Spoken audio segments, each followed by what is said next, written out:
Joseph Kabila, quand il a dirigé ce pays, en 2001, il avait quel titre académique? Merci beaucoup. Joseph Kabila avait plusieurs diplômes. Mon Dieu. Plusieurs diplômes. Mais vous-même, vous posez que soyez calme, vous ne soyez pas agité. Joseph Kabila avait plusieurs diplômes en formation militaire, des académies militaires connues du monde. 8 millions de dollars par année que Joseph Kabila touche sous forme de pension. Monsieur Joseph Kabila, moi je vais vous donner un conseil. Le Congo là ne vous appartient pas à vous seul. Ne soyez pas égoïste.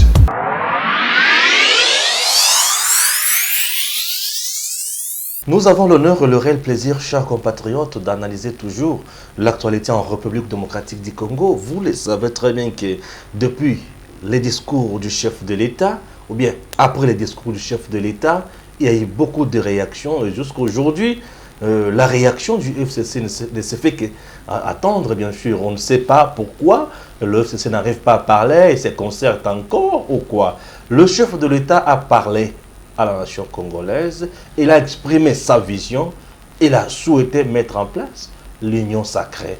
Alors, a-t-il tort ou raison? Cette union pourra-t-elle encore réussir ou pas?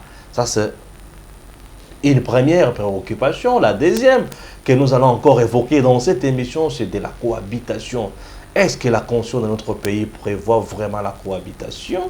Et en plus de cela, nous allons entrer dans les déclarations des gens, des uns et des autres, des gens qui disent, certains disent que le chef d'État continue à violer la Constitution, les autres disent non, qu'il faut adhérer directement à l'idée proposée par le président Félix. Est-ce que les choses pourront aller de l'avant? Ça, c'est notre préoccupation majeure dans cette émission. Et en plus de cela, pour en parler, je reçois pour vous Monsieur Eloge Mwandwe. Il est communicateur de l'AFDCA, plateforme politique chère à l'honorable professeur sénateur Bahati Lukwebo. Avec lui, nous allons analyser bien sûr mot à mot, phrase par phrase, le discours du président de la République. Un discours de 7 minutes ou 8 minutes, à 6 minutes voire, qui a résumé le climat politique en République démocratique du Congo. Chers compatriotes, nous sommes là pour vous. Monsieur Eloge Mwandwe, bonjour. Bonjour. Et bienvenue chez nous. Merci beaucoup et c'est un honneur pour moi ainsi que le regroupement politique que je représente ici chez vous, la FDC Alliée. C'est un honneur d'être reçu par vous et de nous inviter, et surtout s'agissant de discours du chef de l'État, un discours qui vient de donner un espoir au peuple congolais. Donc nous pouvons même parler d'un nouveau départ pour la RDC. Nouveau départ pour la République démocratique du Congo. On ne pensait pas que ça risque de plonger encore notre pays dans les chaos, puisque le FCC jusqu'à présent n'arrive pas à digérer ça. Bon, personnellement, je ne préfère pas parler du FCC. Okay. Pourquoi? Parce que le FCC, sur le plan juridique, où le FCC n'a pas de personnalité juridique. Okay. Donc, quand on est en train de parler de choses sérieuses, surtout concernant la République, je ne pense pas que nous devions commencer maintenant à parler du FCC, très bien, du CACH, de la MOUCA.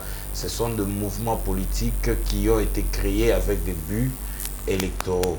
Donc, après les élections, ce sont des mouvements qui devraient normalement disparaître. Donc aujourd'hui, vu que nous voulons évoluer, il n'est pas important ou encore il n'est pas intéressant pour nous comme peuple congolais de reparler de ces mouvements politiques. Donc de ce fait, je peux carrément vous dire que le bruit du FCC ne sont que, comme on dit toujours à Lingala, Makelela Wenze. Merci beaucoup. Entrons dans le discours du chef de l'État. Le président a parlé. Plus d'un Congolais s'attendait à la dissolution directe de l'Assemblée nationale. Le président n'est pas allé dans ce sens-là plutôt. Alors, il a parlé un discours de 6 minutes à peu près. Vous avez quoi comme impression d'abord, avant d'entrer dans le fond, bien sûr, du discours? C'est un discours d'un président d'un peuple qui parlait à son peuple. Et vous aviez senti, personnellement, j'ai senti que le président de la République, lui-même, quand il était en train de parler, il était conscient que mon peuple est en train de m'entendre. Ouais. mon peuple veut que je dise quelque chose.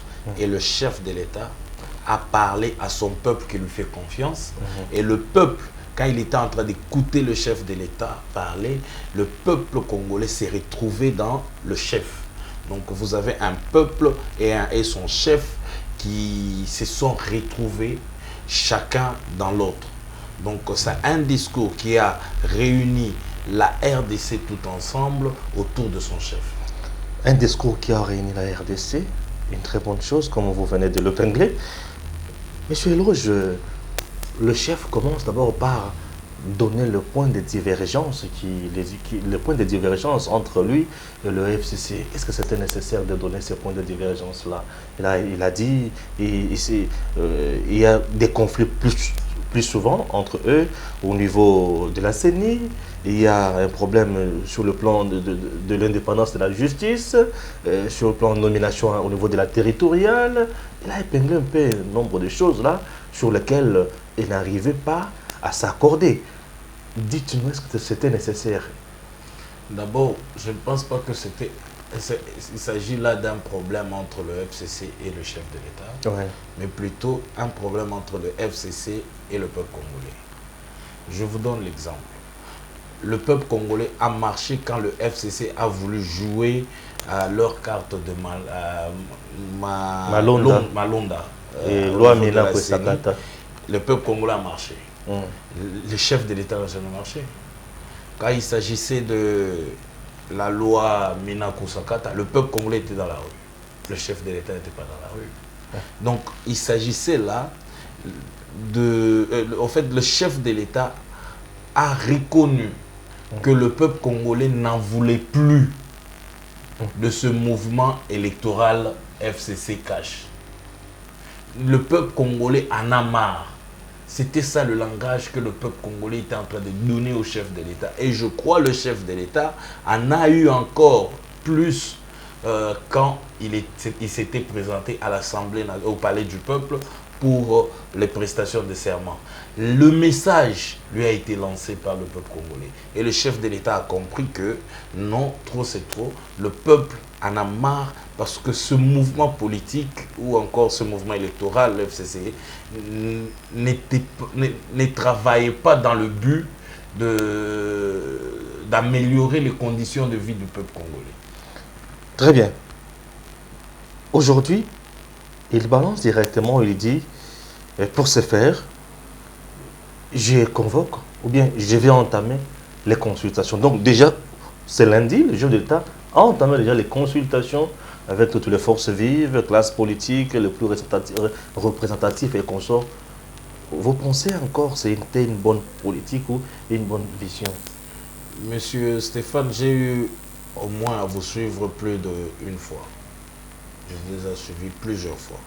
Vous-même, ici, chez vous, vous aviez parlé plus d'une fois que le chef de l'État devait nommer un informateur. Quel est le travail de cet informateur? C'est de consulter. Il va consulter, il va voir, il va parler, il va écouter les tendances. Et maintenant, ici, le chef de l'État, il se présente comme cet informateur. Il veut former sa majorité. Voilà, maintenant, il doit consulter. Il doit entrer en contact avec toutes les forces vives politiques en RDC. Pour question de trouver ceux-là qui souhaiteraient adhérer à sa vision, la vision de l'état de droit. Donc c'est quelque chose, personnellement, que je ne peux que louer. Et je crois même vous-même, vous vous retrouvez dans ce message-là. Parce que vous aviez plusieurs fois ici parlé que si on nommait un informateur, ça mettra fin à cette coalition FCC Cash. Et aussi, vous, ici, vous vous êtes rendu compte que la coalition FCC Cash n'a pas réussi. Et le chef de l'État, c'est ce que le chef de l'État nous a démontré, que la coalition FCC Cash n'a pas réussi. Il était imminent de mettre fin à cette coalition. Une coalition qui n'avait plus d'avenir. Pourquoi? Parce que cette coalition était en contradiction totale avec la population, était en contradiction totale avec le vœu de la population congolaise par rapport à son chef, qui est venu, qui nous a démontré que voilà ma volonté, c'est pour faire de la RDC un état de droit. Et aussi, retenons ceci, la justice élève une nation. Et aucune nation, ses voeux prospères, ne pourra parler de la justice. Donc on doit parler de la justice, on doit mettre la justice comme fondation de notre société pour que nous puissions voir comment nous pouvons prospérer un jour. Très bien. Bref, l'idée de mettre en place une union sacrée est bonne. Vous ne voyez pas toutes les conséquences qui peuvent en découler encore. Une très bonne idée. Comment on peut avoir peur quand 2-3 personnes se réunissent? D'ailleurs, la Bible nous dit, quand 2-3 personnes se réunissent, je suis parmi eux. En son nom. Oui, en son nom. Oui. Mais maintenant ici, quand 2-3 personnes se réunissent au nom de la RDC, donc c'est l'intérêt de la RDC. La RDC est au milieu, la RDC est au centre de tout ce que nous allons faire comme discussion. Donc la RDC sera avec nous. Mais quand 2-3 se réunissent contre la RDC, bon, la RDC ne peut que mourir. Mais il semble aussi que l'union, les expériences avec l'union sacrée dans notre pays sont amères. Je ne sais ça pas ne cohabite toujours pas bien. Je ne sais pas si on a déjà eu l'union sacrée dans ce pays.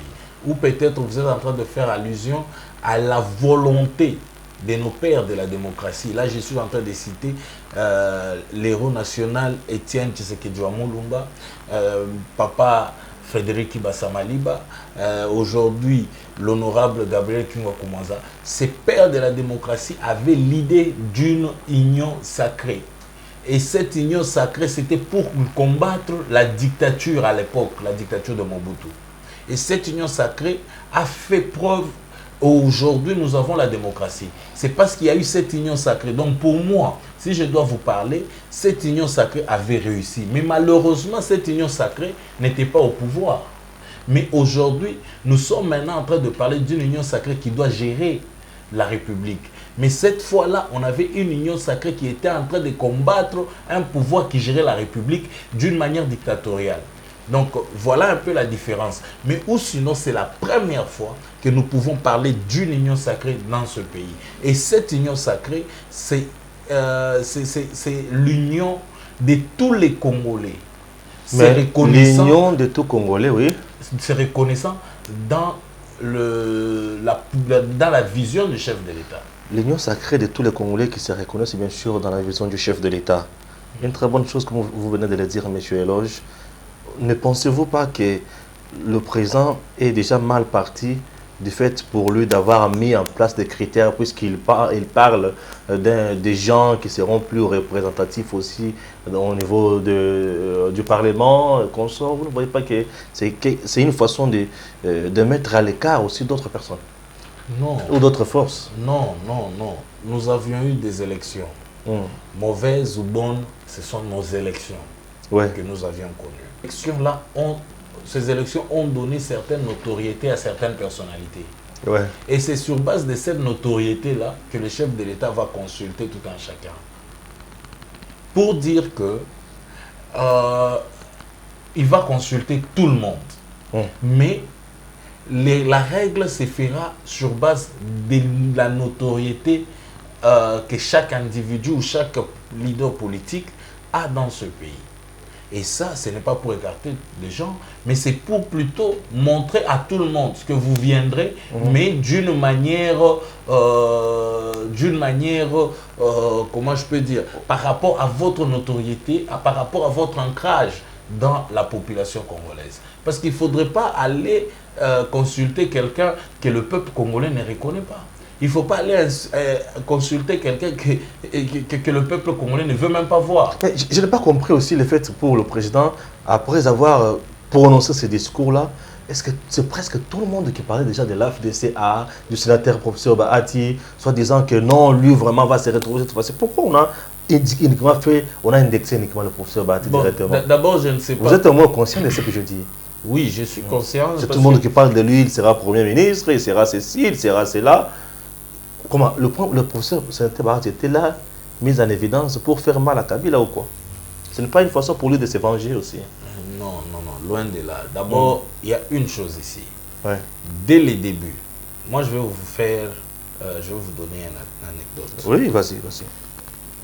Juste avant que le FCC à son temps puisse se choisir un candidat à l'élection présidentielle. Ouais. Les dauphins de avant M. qu'on Joseph parle Kabila. même des élections. Ouais. Au sein du FCC, juste après la création du FCC, il y a eu un débat. Comme quoi, toute démarche que nous allons faire en présentant le PPRD est vouée à l'échec. Je m'excuse, est vouée à l'échec. Ah bon? Oui. Et là, c'était pourquoi, même vous-même, quand vous y êtes, puisque donc eux-mêmes savaient que le PPRD a une très mauvaise image dans l'opinion. mais je vous dis, tout le monde était d'accord avec le professeur, le sénateur professeur Bati Lukwebo, que tout ce que nous allons présenter comme politique avec l'image du PPRD est voué à l'échec. Parce qu'on sait, le PPRD n'a pas de, le PPRD a travaillé contre la République. Et il fallait qu'on change les choses au niveau du FCC.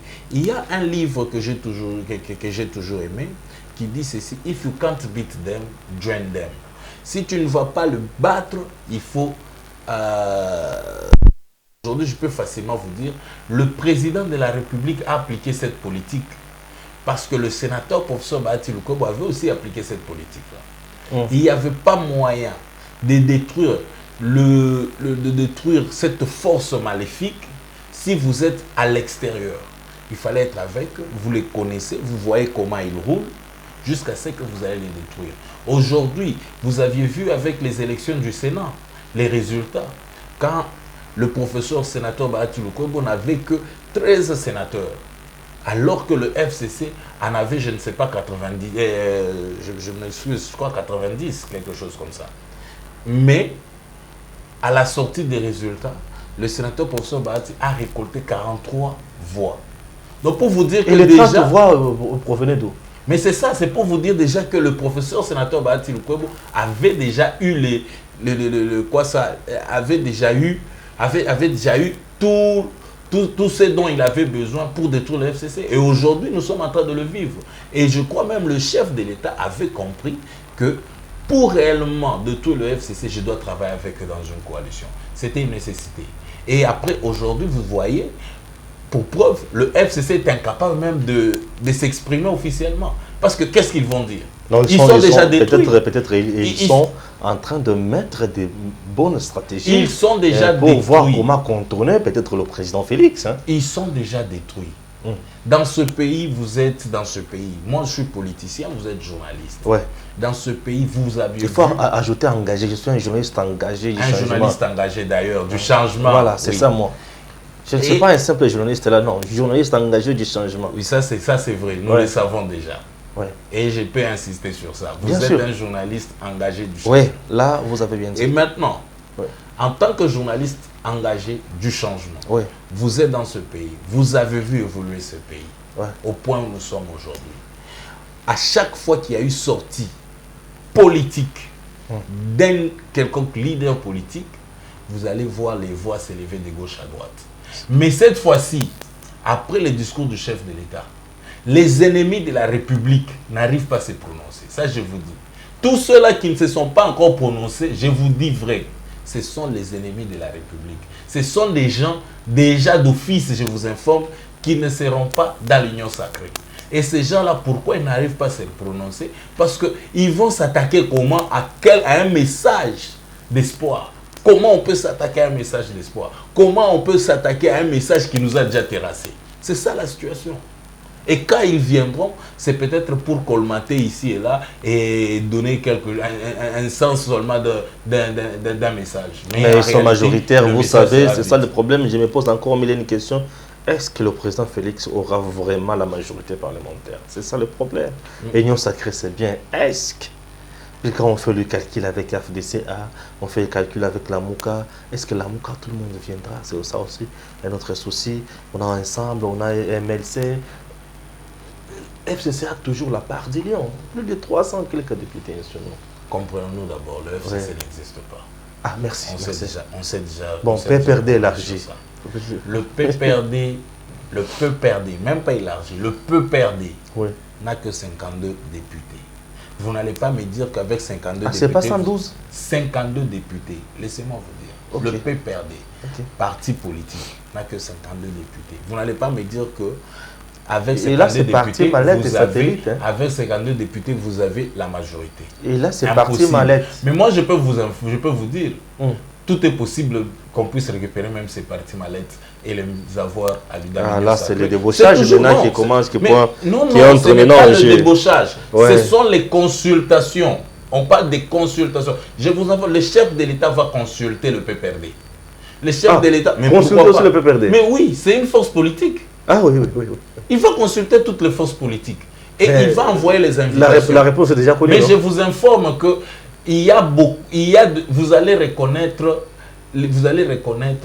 les lions par ses griffes ou par, je ne sais pas, sa manière de marcher. Vous allez voir qui est lion et qui est agneau. Et les lions et chats, les lions ne vont jamais répondre à cette invitation. Ça, je vous informe déjà. Ah, les lions ne vont pas répondre. Ils ne vont pas répondre à cette invitation. Et c'est connu. Ils ne vont pas répondre, donc ils ne viendront pas. FDC a combien de députés nationaux? FDC a 41 députés nationaux. 41 députés nationaux. Ah ouais, hein? La deuxième force à l'Assemblée nationale. C'est l'FDCA? Oui.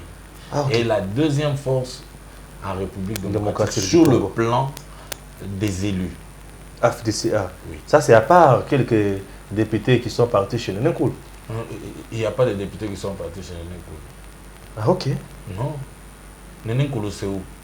Ah, le ministère, bien sûr, avait déjà tranché ce dossier. Ah voilà, donc c'est une histoire qui devait même qui est déjà, oui, bien sûr. Le passé. Le ministère, le vice-premier ministre en charge de l'Intérieur avait déjà tranché ce dossier. Tout est déjà tranché. Mais quand nous vous disons que la FDC alliée ne pouvait qu'adhérer à cette vision du chef de l'État de droit, c'est pour régler aussi des petits problèmes comme ceux dont vous venez de mentionner. Ce sont des problèmes qui sont déjà réglés automatiquement. Et tout le monde sait. Ce n'était pas une façon de préparer sur le professeur Bahati pour bien l'attirer. Puisqu'au moment où on parlait de lui, il va quitter, il n'a jamais quitté. Il va s'adhérer, il n'a jamais s'adhéré. Mais je le vis à la Fékine dire clairement à la face du monde qu'il soutenait le président de la République et qu'il était dans la majorité parlementaire. Fantastique, très clair pour un leader. Mais c'était déjà connu depuis tout ce temps. Raison pour laquelle on le place déjà Premier ministre. Vous n'aviez pas répondu à cette question. Oui, à cette question, je peux vous dire ceci. C'est que j'ai compris qu'il n'y a pas que Eloge Mwandwe qui reconnaît la grandeur de ce grand monsieur. Oui. J'ai compris aujourd'hui que beaucoup de Congolais se reconnaissent dans cette personne de Bahati Lukwebo. Et voilà pourquoi les gens ne peuvent pas accepter voir Bahati Lukwebo hors des institutions.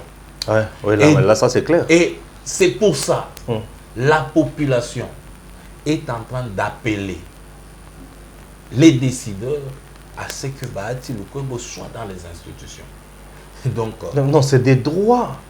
Oui, c'est des droits. Il est d'abord dans la majorité parlementaire. C'est des droits, c'est vrai. Mais il a été mis à côté à cause des mauvaises foi de certains caciques. C'est ça le problème. Maintenant, c'est ce que nous sommes en train de dire. C'est pour ça que nous parlons de décideurs. Donc, il faudrait assez que les décideurs, dans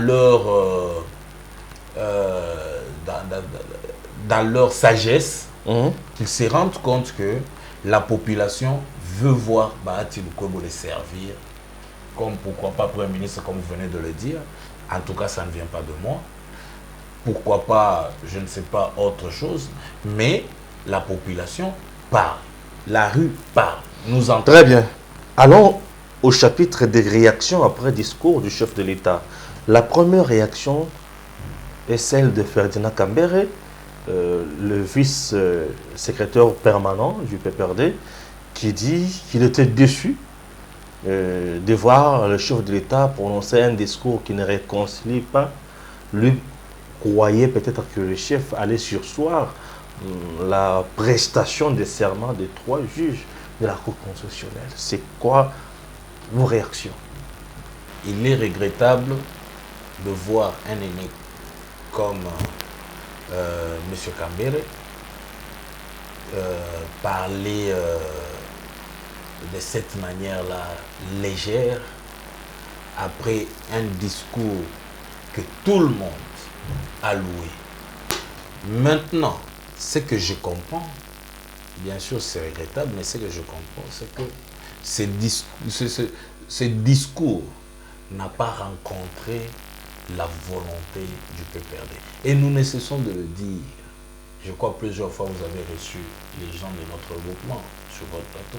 Ils vous ont dit, ils vous ont démontré combien le mal dans ce pays, c'est le PPRD. Et moi, je viens encore vous dire ça. C'est pour ça que, quand on parle de l'unité, eux, dans leur sens de comprendre, ils comprennent division. Quand on parle de la division, dans leur sens de comprendre, ils comprennent unité. Donc le PPRD va toujours à l'encontre de la population. Le PPRD va toujours dans le sens opposé de la volonté de la RDC, du vouloir du Congolais. Le PPRD ne travaillera jamais pour la RDC. Le PPRD ne travaillera jamais pour la RDC. Baba Kyungu est sorti également de son silence pour enterrer même le FCC. C'est trop méchant. Enterrer comment? Parce que le FCC est déjà enterré. Ça n'existe pas, ça je vous dis. Aujourd'hui, nous devons parler du PPRD, nous devons parler des AAAB, des ZZZ, je ne sais pas, des DDD, qui sont... Ce sont ces gens-là que nous devons maintenant commencer à parler. Le FCC n'existe pas, et surtout que le chef de l'État venait de l'enterrer complètement avec son discours. C'est pas Baba Kyungu, c'est le chef de l'État. Le fait pour Félix Tshisekedi, le chef de l'État, de mettre fin à la coalition FCC cache. Qui a enterré carrément le FCC. Oui, ça n'a pas été méchant. Méchant pourquoi? Est-ce qu'on peut gérer la République avec des sentiments? On ne gère pas la chose publique avec des sentiments. On gère la chose publique avec la raison. Ouais. Et la raison pendant ce temps, c'est que ces gens ici ne peuvent pas accompagner le chef de l'État dans sa vision. À chaque fois, le chef de l'État veut avancer de 3 pas, eux le reculent d'1 pas. À chaque fois qu'il veut avancer de 4 pas, eux le reculent de 2 pas. Donc du coup, le chef de l'État n'avancera pas. Du coup, la population ne va pas bénéficier de la vision du chef de l'État. Monsieur Eloge, ça aurait été, peut-être ça peut être la dernière ou l'avant-dernière question. Pour avoir participé à la prestation de serment des 3 juges, le ministre d'État en charge de l'urbanisme, Pius Mwabulu Mbayo, qui est une autorité morale d'un regroupement politique appartenant au FCC, a été désavoué par ses pairs. C'est la même chanson. Ils ont fait ça avec les sénateurs pour se battre le Kwebo. Où est-ce que nous en sommes aujourd'hui? Je vous assure, ils auront le même résultat.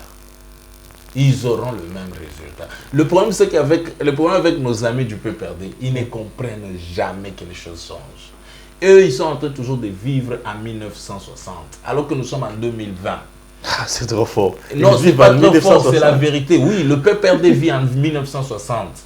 Nous sommes en 2020. Pour preuve, le PPRD ici essaie de nous dire, vous allez voir, on aura la crise qu'avaient Kasavubu et Lumumba. Non, cette crise n'arrivera pas. Parce que Kasavubu était élu comme président au sein de l'Assemblée nationale. Et nous étions dans un régime parlementaire. Voilà, Lumumba était chef de la majorité au Parlement. Donc, pour dire que Kasavubu, sa légitimité venait du Parlement, comme Lumumba, sa légitimité venait du Parlement. Et c'est pour ça qu'on a eu une crise. Mais aujourd'hui, en RDC, la légitimité de Félix Antoine Tshilombo Tshisekedi vient du peuple congolais. Ce sont le peuple congolais qui l'ont élu directement. Et voilà le FCC, par sa magie, avec Ngoï Kassanji, ils sont venus encore par cette histoire d'élire le président indirectement. Pourquoi? Pour nous ramener en 1960. Voilà pourquoi je vous dis, le PPRD vit encore en 1960 alors que nous sommes en 2020. Et du fait qu'ils sont en train de vivre en 1960, ils auront le même résultat avec son Excellence Pius Mwabulu qu'ils ont eu avec le sénateur professeur Bahati Lukwebo. Donc le PPRD sera encore humilié. Il sera encore humilié. Mais moi, je sens, c'est comme qu'il dirait, il y a la discipline là-bas qui est à tel point que vous n'arrivez pas à respecter. C'est ça aussi ce qui dérange, puisqu'on avait donné le mot d'ordre. Là-bas, quand on donne le mot d'ordre de l'autorité morale, il faut respecter. C'est ça le problème. On a donné le mot d'ordre d'aller élire Alexis Thambwe Mwamba. Oui. Comme président de l'Assemblée. Et Bochab comme premier vice-président. Ah, vous avez vu le résultat? Bochab a perdu, Alexis Tamongomba a été frappé. 46-43. Donc vous voyez déjà. En tout cas, c'était une honte, c'était une humiliation pour dire que ces mots d'ordre n'existent plus. Et pour preuve, parce que le mot d'ordre n'existe plus, on va kidnapper, carrément, je dois dire ainsi, on va prendre en otage tous les députés, soi-disant du FCC, les amener dans une résidence d'une dame là. Je ne sais pas si c'était pour faire le barbecue. Non, mais on avait dit au niveau pour respecter les mesures barrières suite à la coronavirus, il fallait d'abord surseoir les activités de l'Assemblée nationale. Oui, mais chose grave, il faut aller le faire à la résidence des peut-être là-bas il y avait des mesures barrières adéquates. Que l'État congolais est incapable de mettre en pratique. Vous voyez déjà que c'est pour vous faire comprendre que le mot d'ordre ne passe plus. Le mot d'ordre n'existe plus. Le peuple congolais, dans sa majorité, a fait comprendre à leurs élus comme quoi, en tout cas, trop c'est trop. Aujourd'hui, on ne parle plus du FCC. Aujourd'hui, on parle de la RDC. Et la RDC, c'est l'état de droit. C'est la vision du chef de l'État, Félix Antoine Tshilombo Tshisekedi.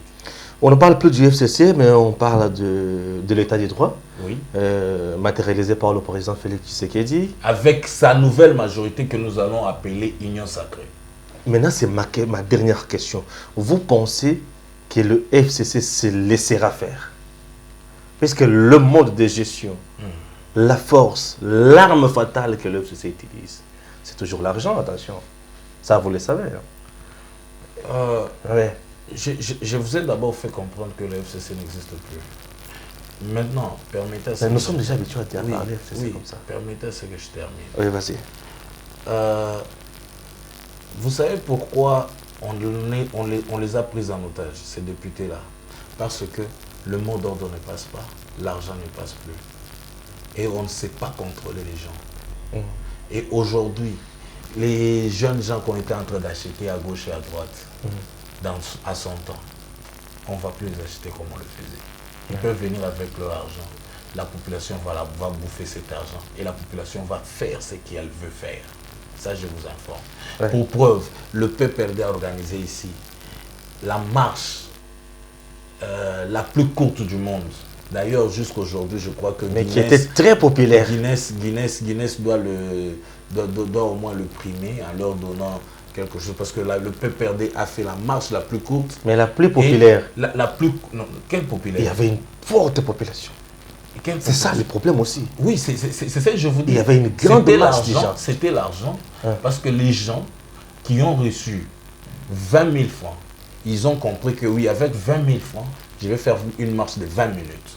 Vous me donnez 40 000 francs, ça sera une marche de 40 minutes. C'était ça la situation. C'était la marche la plus courte, ça je vous dis. C'était une marche de 20 minutes, parce qu'ils ont reçu 20 000 francs. Et c'est descendre... Si on donne à quelqu'un 20 000 francs pour... se rafraîchir un peu, où est le problème, vous aussi? Mais c'est acheter la conscience. Mais malheureusement, ils n'ont même pas de stratégie marketing, de marketing pour acheter la conscience. Donc pour vous dire que c'est un système qui est par terre, qui n'existe plus, qui n'a plus de force, pas d'argent, pas de mot d'ordre qui sera accepté cette fois-ci. Dernière question, AFDC est-il où? AFDC est là? Est-elle aussi prête pour les consultations? Déjà, la FDC Alliée est un mouvement socio-démocrate. Le chef de l'État est un produit du social-démocratie. Donc, pour dire que le chef de l'État se retrouve dans la FDC, la FDC se retrouve dans le chef de l'État.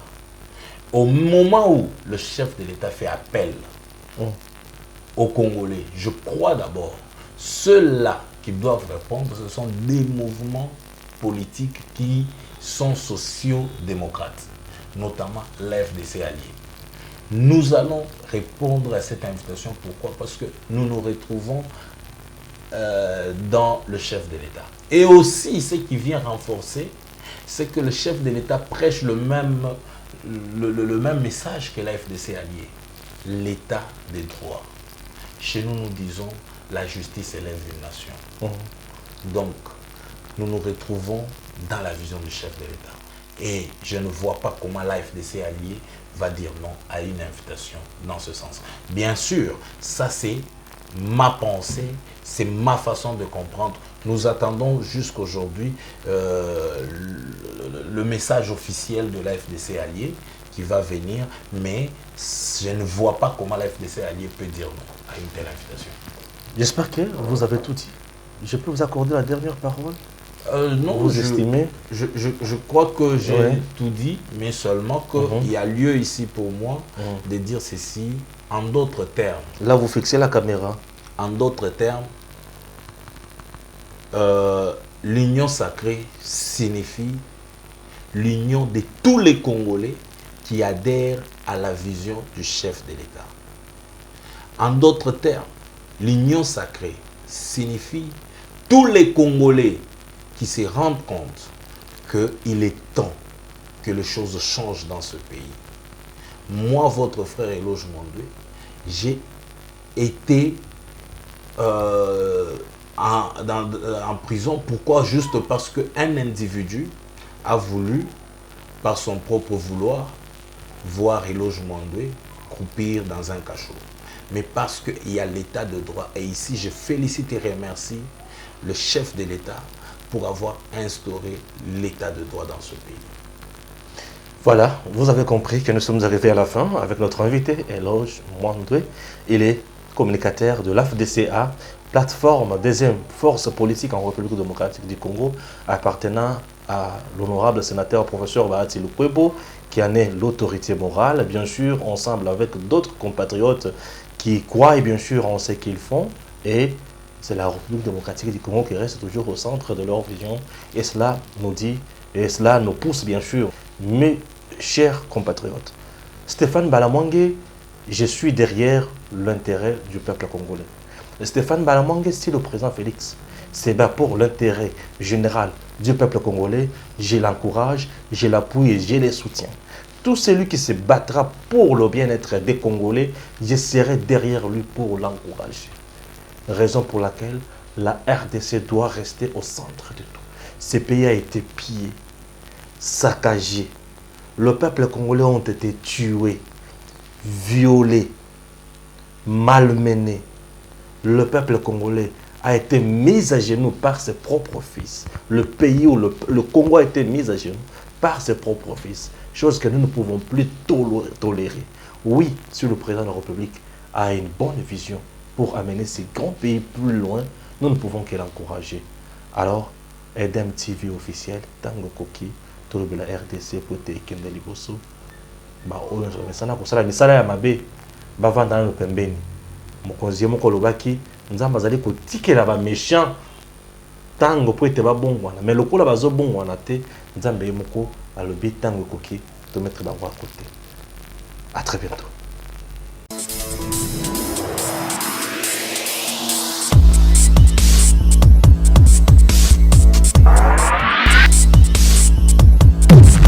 Joseph Kabila, quand il a dirigé ce pays, en 2001, il avait quel titre académique? Merci beaucoup. Joseph Kabila avait plusieurs diplômes. Mon Dieu. Plusieurs diplômes. Mais vous me posez que soyez calme, ne soyez pas agité. Joseph Kabila avait plusieurs diplômes en formation militaire, des académies militaires connues du monde. 8 millions de dollars par année que Joseph Kabila touche sous forme de pension. Monsieur Joseph Kabila, moi je vais vous donner un conseil. Le Congo là ne vous appartient pas à vous seul. Ne soyez pas égoïste.